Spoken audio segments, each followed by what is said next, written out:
Brother lads, welcome back to the channel. Welcome back to a brand new video. We need to go and get Alexander Isak right now. I don't care how much it will cost us to sign Alexander Isak. A few people quoting 100 million, others quoting 150 million. We need to go and get Alexander Isak right now. Before he goes to Man City, before he goes to a club like Liverpool, before he goes anywhere else, Arsenal have got to go and get Alexander Isak. Bloody Jesus, the difference between Newcastle and Arsenal in both legs has been Alexander Isak. The difference as to why Newcastle are in the finals and we are out of the competition, out of the Carabao Cup, it is Alexander Isak. And I've always said it.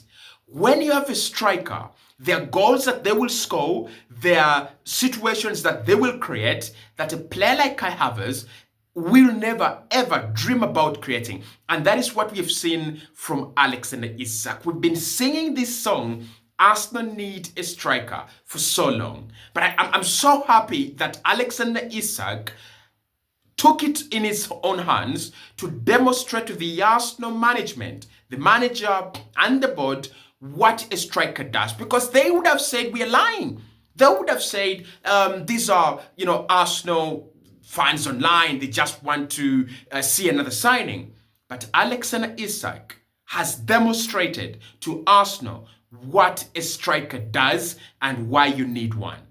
So let's go and get Alexander Isak, no matter the cost, whatever. Alexander Isak is the answer. For me, I want to announce this season, guys. I'm not giving up yet on the Premier League and the Champions League, but I'm not keeping my hopes high. I won't be surprised by the end of the season if Arsenal win nothing. If we don't win the FA Cup, it's because we are out. If we don't win the Carabao Cup, it's because we are out. If we don't win the Premier League, it's because we are practically 9 points behind Liverpool. If we don't win the Champions League, it's because we are the only team in the Champions League that is expected to challenge for the title, that doesn't have a good striker up top. Look at Barcelona with Lewandowski, look at Bayern with Harry Kane, Kylian Mbappe at Real Madrid, Erling Haaland at Manchester City, and of course the likes of Thuram at Inter Milan. We are the only team that can't point to our striker and say, we are proud of this guy, he is our number 9 in the UCL. Alvarez at Atletico Madrid could do a job on us. There's no question about that. So this whole striker, debate has been there for some time. A few people saying that Mikel Arteta's teams, including myself, teams depend on goal scoring from other or all areas of the pitch, which is true. You look at the numbers that Trossard puts up, the numbers that Saka puts up, the numbers that Martinelli puts up, and maybe the likes of Odegaard. And you understand what Mikel wants. He doesn't want one player to be scoring goals alone. He wants multiple players to be scoring goals. But then you also look at you look at the other teams that have strikers and the level of success they have. I mean, the times when Arsenal just needs that one goal, the times when you need that, that half a chance to be buried, and we can't bury it. So yesterday what we saw is Newcastle taking advantage of half chances. Alexander Isak was too quick for Saliba, was too strong for both Gabriel and Saliba. And that was the difference, right? That was the difference. Before Newcastle scored, we had a glorious chance fall to Martin Odegaard. A beautiful chance, a glorious chance fall to Martin Odegaard. And if Martin Odegaard buries that, or if it's Alexander Isak and he buries that, the game changes. Because inherently, it was Arsenal looking for the opening goal. And we almost had got it. But Odegaard just puts the ball wide, and Newcastle don't make a mistake twice. They made a mistake with Alexander Isak's first goal. It was offside. On the second opportunity, they didn't give us a chance. They didn't make a mistake. So what I want to say here, I want to be very, very clear. If you want to win, we've got to sign a striker. If we want to go out there and create a team that is frightening, a team that's going to turn heads, we've got to go and get a striker. Think about the FA Cup, right? Think about the FA Cup. Martin Odegaard's failed penalty. If you have your striker and is given the responsibility to take on those penalties and has been taking them on, and you score that pen, we are still in the FA Cup. We are still in the FA Cup. So the lack of a striker has already made us lose, 3 trophies this season. Because for me, yes, the Premier League, like I said, I want to keep my options open. I want to keep myself open to anything, any changes.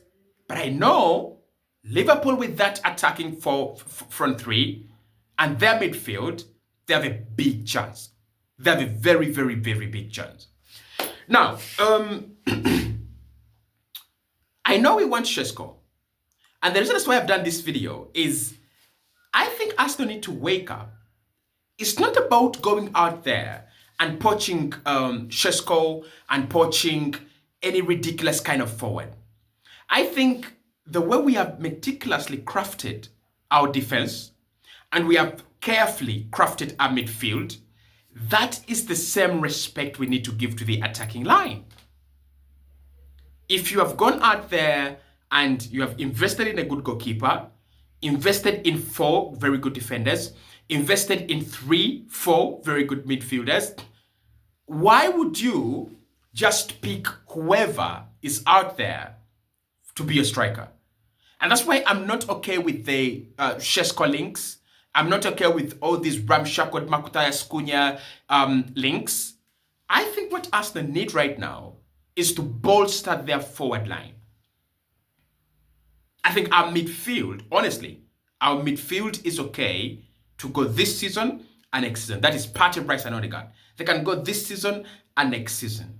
And I've already said that with Odegaard, we've never seen the best out of Martin Odegaard because we've never put a number 9 for him to really and truly service. Let us first get a good 9, a good striker, and then see, can Odegaard really be the creative player that we actually want him to be? That's the truth. I think getting a striker is going to bring out so much of so many players. Odegaard, Declan Rice's creativity will be unlocked as well. I think players like Miles Lewis-Skelly, the likes of Julian Timber, they'll have a target man. They'll have someone in the penalty area, someone they can swing balls to. We are lacking that. We are massively lacking a player that the rest of the team can go, he's going to make a run, I can put the ball through. I don't think Kai Havertz is a player that really appreciates through balls. And of course you understand why. He's not the number 9.